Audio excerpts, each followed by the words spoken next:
Welcome to Let Me Fix This. Enjoy the video. You start by opening the Google Home app and tapping your profile icon. This puts you directly into account controls. Make sure your phone is on the same Wi-Fi as the device so settings sync. Tap Google Account, then Data and Privacy or My Activity to access voice and device activity. This step grants the permissions needed to view recordings and commands. Once done, you'll be positioned to review and delete specific items or entire time ranges from home activity. Now review activity entries. Use filters to narrow by date or product so you're not overwhelmed. Play back voice snippets or read transcript lines to confirm what to remove. This helps avoid accidental deletions.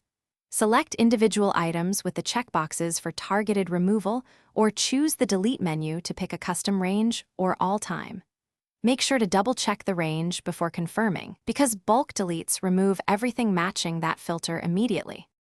Finish by confirming deletion and allowing a few moments for Google servers to sync.